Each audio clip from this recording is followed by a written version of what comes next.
The Scholars Program trains you to be a visionary and that the sky's the limit. And I can tell you that I think all scholars, we have that same expectation, and our expectation is to change the world. It's been an extraordinary impact, and it's changed the face of American medicine. This program has built relationships that will last forever for both the clinical scholar and the community. I don't think that I could have been who I am, that I could have done what I've done without being a part of the Clinical Scholars Program. It made all the difference for me. It turned something on in my brain and in my life that is never going to be shut off.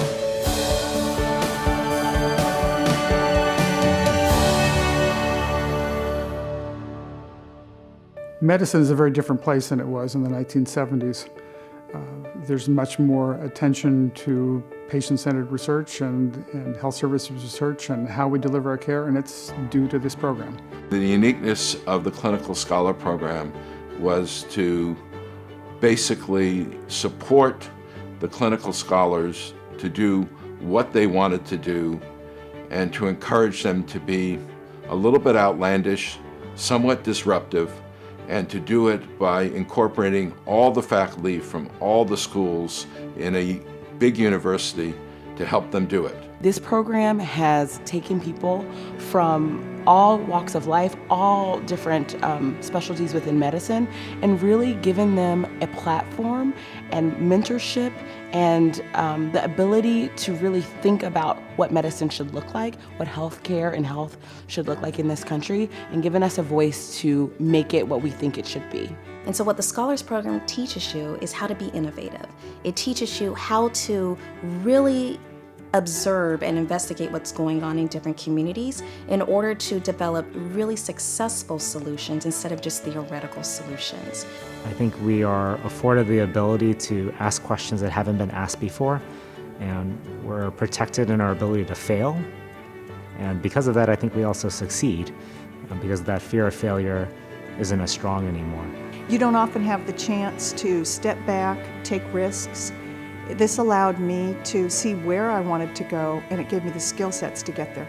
Being part of the Clinical Scholars family means being part of a broad and diverse community of incredibly talented people who care. They want to change the world, and they won't be satisfied with anything less. And that is incredibly intimidating and incredibly inspiring. I mean, in many ways, the program is a launching pad. I think you take people that have a strong commitment to improving health and healthcare.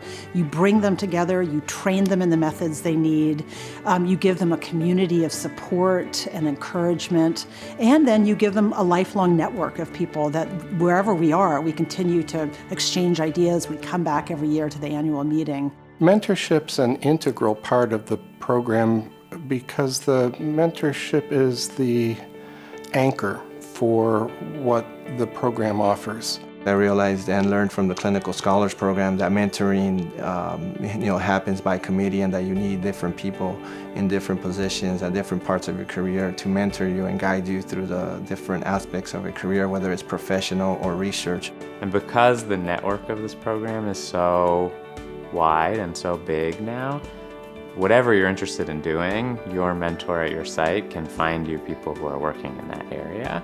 Mentors helped me to ask the right questions and to be on the right path to finding the solutions that I was interested in. When I thought that something wasn't possible, mentors helped me to find out the how to make it possible, the hows and whys of making something work. I strive to let my mentees know that the path they take doesn't have to be a path that has been taken by anyone else before, and that they can create and discover in this role, and that is the joy of the work.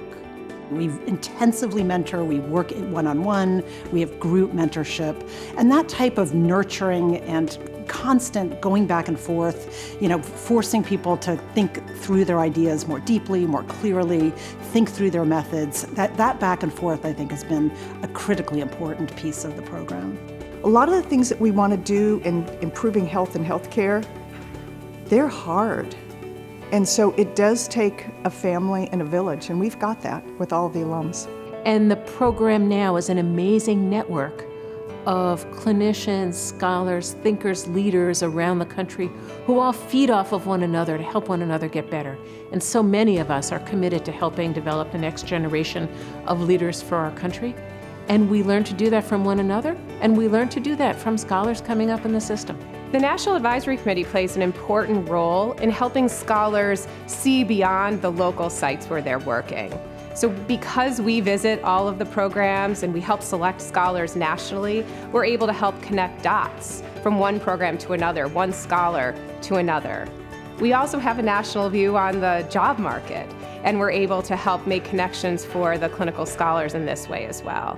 The value of participating in a multi-specialty program like Robert Wood Johnson Clinical Scholars is that it lets us know in individual specialties that all the challenges we face are common across gynecology and urology and psychiatry, pediatrics, etc. And that allows us to tap into the collective wisdom of people across all those disciplines. And when we put them all together, and they hear about the perspectives of physicians in other disciplines, something magical in the room happens that opens up all of their minds to thinking differently. When it's multidisciplinary, what that means is you have to explain yourself to people in different specialties, which is the first step in recognizing that you're going to have to explain yourself to people who are not like you, who may have different beliefs and values and different understanding of research. And the ability to be able to talk with people initially in completely different languages and then try to come together to find some sort of harmony and some sort of common purpose is an exercise that everyone just has to go through. It's something that broadens your mind and broadens your capabilities and enhances your ability to actually help people. 1975, the VA added to the mix to train folks as a kind of a shareholder in the system. By practicing in the VA, they get to understand how the system functions for real patients and staff, and that strengthens their ability to use the remarkable VA data sets to understand how to improve systems of care. They do an immense job of making sure that we have access to VA resources, not only clinically, but data-wise, to be able to ask the important questions that we want to ask on a day-to-day basis. Coming into this program, I knew that I wanted to impact communities and I wanted to impact health. I wasn't sure the tools or the way in which I would get there, but this program has given me multiple different methods and multiple different tools to impact the communities that I care about. The scholar that wants to make a difference also needs to know the community knowledge. That's kind of core to really being able to make a difference in communities. You can't just write a paper and it makes a difference. What became clear is the program needed to focus not only on healthcare, but on health. And what was even more important is that there ought to be community partners associated with the work that was done, so the work would actually be used and the partners would be involved in every step of the way, from planning the research that would be done to implementing it. It made a big difference. Community-based agencies were thrilled that someone came in and actually believed enough in community to want to work in community and wanted to work side by side. We benefit by working together because we bring different kinds of expertise. The scientists and physicians bring the toolkit of data collection, data analysis, evidence-based thinking. And the community partners who do the work every day on the ground bring the practice of building community. Their work is also empirical, and when we combine forces, we can solve problems that neither of us could do alone. To do that, you have to engage with community stakeholders, find out what's important to members of the community, and allow their lived experience to influence your research question in such that you develop a partnership where the community actually has the best healthcare outcomes because of the combined joint partnership of your research. These clinical scholars were able to say, this is what I want to do with my life. This is where I think I can make a difference. And then how can I make this difference with the community? How do we work together? Capacity has been created amongst community residents. They understand research in a different way. They know what questions to ask, and the work of the scholars is able to be sustained once the scholars leave. I think it would be difficult to look at any innovation in healthcare in recent years in America without tying that to the effort of an alumnus of the Clinical Scholars Program. I mean, there's no question when you look at faculty at academic institutions, when you look at who's serving in healthcare roles in the government and who's serving in healthcare roles in private industry, so many people are graduates of the Clinical Scholars Program. The health of the nation is much better because of the Clinical Scholars Program. When you look at the type of change there's been in health and healthcare over the past 40 years, it's mind-boggling when you actually look at how many clinical scholars have been central to efforts to improve care, to improve health, and to improve public health. When I started in urology in the early 90s in Clinical Scholars, there was no such thing as health services research in urology.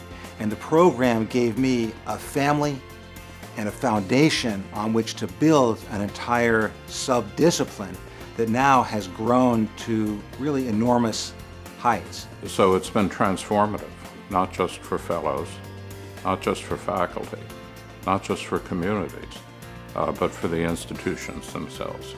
Our goal with the new program is to train physicians and nurses side by side and to empower them with state-of-the-art research skills, leadership, and communication skills so that they can be effective change agents in our healthcare system. Having the National Clinician Scholars Program succeed after the Clinical Scholars Program is an incredible success for the Robert Wood Johnson Foundation.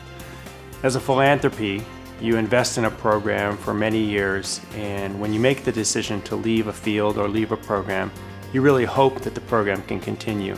In this case, with the National Clinician Scholars Program, we really see that as a success. I don't think our country would be where we are without the Scholars Program, and it is critically important that with the Scholars Program, with the successor programs, and with lots of other ways of doing things, we continue to develop health leadership for our country for years to come. What we have done in this program over the last 40 years is to birth a generation of innovative, disruptive, exciting, passionate thinkers and doers. And that ultimately is what affects change. My clinical scholars have made differences, and their life has changed, and my life has changed, and the community's life has changed. I don't think you can get it better than that.